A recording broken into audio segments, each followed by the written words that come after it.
Here's the iPhone 13 mini. The battery life on this device is not really good, and after all these years I need to replace the battery on this device. So to start, I'm gonna remove the screen of this iPhone 13 mini, and after that I can have access to the battery. The first thing that you need to do is to remove the two screws at the bottom of the device. So this iPhone 13 mini is in a broken condition and there is tape holding the screen on the body of the device. So in your case, your phone is not going to look like this and you will need to remove the screen of the device safely.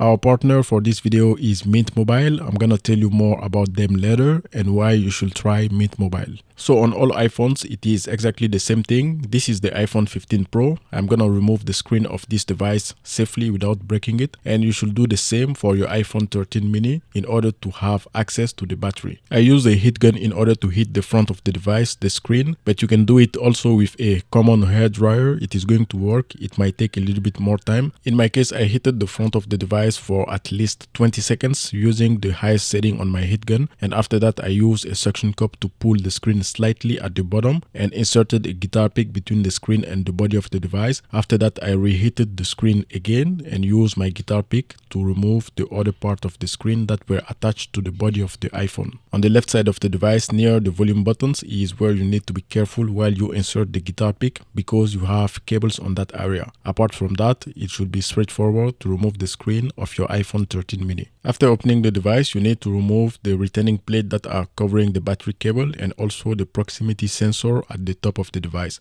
After removing those, you can disconnect the two cables that are attached to the screen and remove the screen completely out of the body of the device. Use a plastic tool to disconnect the battery cable and use a metal tool to disconnect the other cables. I have a screen replacement tutorial on the iPhone 13 Pro, the iPhone 14 Pro, the iPhone 12 Pro. You can check that video to have a better slowed down explanation on how to remove the screen of your iPhone. iPhone 15 Pro battery replacement was done on the iPhone that you just saw. The screen was removed without cracking it and the battery was removed. Everything is in that video also. As you can see, there are a lot of things missing on this iPhone 13 mini. The two retaining plates are not here and also the proximity sensor at the top of the device is not here. After the replacement of the battery, you will see everything that is missing out of this iPhone and it should look exactly the same as yours. Like most iPhones, you have pull tabs that are present on the top of the battery. You simply need to pull the pull tab slightly. Then you will use a tweezer to hold the pull tab and start pulling on it. Sometimes it works and most of the times it doesn't work. So for this iPhone 13 mini, the pull tab at the top of the battery was not cooperating and it didn't work. I wasn't able to pull it. At the bottom of the battery on this 13 mini, you have two pull tabs there. So I was able to grab the first one, the big pull tab, and started pulling on it. This one was working well and I was able to pull the pull tabs. You can see it is getting stretched and it is all plastic and double-sided tape.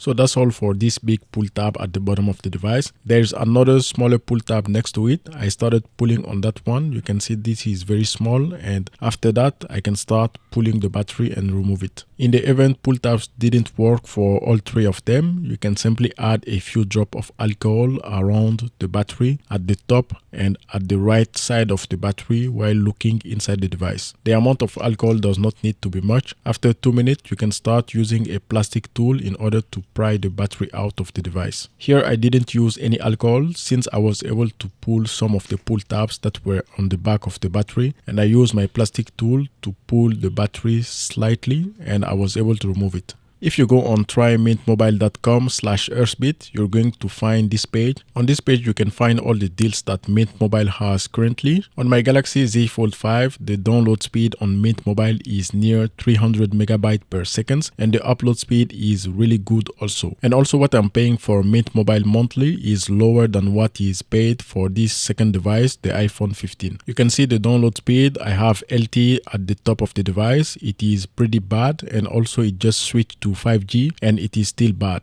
Currently, I'm getting 5G plus and the download speed is still very bad. Try mintmobile.com/earthbit. You will have access to all the plans for $15, including the unlimited plan. On their website, you can switch or get a new plan within minutes using the eSIM option. or if you want, you can get a physical SIM. Here's the new battery that will be installed on the iPhone 13 mini. On the box of the battery, it is claiming to have a higher capacity, so it will give more battery life to my iPhone 13 mini. I'm not really sure about that. I will have to use the device for a while to say if that's true. Before you completely install the battery inside the iPhone 13 mini, you need to test the battery and make sure that it is working normally inside your device. So this is what I did. I just placed the battery inside the iPhone 13 mini. I connected the battery cable to the motherboard and I turned the device on in order to see if it is working. The iPhone 13 mini is working normally. I didn't see any issues with turning the device on. The only thing that you will see on the battery page of your iPhone 13 mini will be this scary message or scary notification that is no longer scary because it doesn't affect the device. Using a battery like the one that I use in order to replace my old battery will trigger this message or notification on your iPhone, but you will no longer have access to the battery health. You will not see if it is 100% or 90% or 80%. Now, if you want to have access to the battery health, you need to do a bunch of other stuff, buy a programmer for the battery and order flex cable in order to have everything calibrated or programmed to the motherboard of your iPhone 13 mini. As it is, I'm not gonna do that because the device doesn't suffer from anything that prevent me from using a feature of this iPhone 13 mini. After the installation of the double-sided tape for the screen of this iPhone 13 mini, I started the installation of the double-sided tape on the back of the battery. Fortunately, everything was provided with the battery kit, including the double-sided tape for the screen. Make sure that you install the double-sided tape for the battery correctly, as they provided only one double-sided tape for the battery. The two big double-sided tape should go on the back of the battery near the bottom, near the flex cable of the battery. So here's how it looks after the installation of the double-sided tape. Then I took my green scalpel and removed the protecting blue film that was on top of the double-sided tape for the screen. I did the same for the double-sided tape for the battery, and after that I can simply align the battery with the frame of the device and especially align the battery cable where it has to connect with the motherboard and put the battery on the inside of the device. When you're sure that the flex cable of the battery is in the right position, you can start applying pressure on the battery for it to stick and stay on the inside of the iPhone 13 mini. Here's the flex cable of the proximity sensor at the top of the screen with the retaining plate and 3 screws that you need to insert before you close the device. At the bottom you have the other retaining plate, which is holding the battery cable, the flex cable for the screen, and you will need only to insert back 1 screw in order to hold the retaining plate back on the motherboard.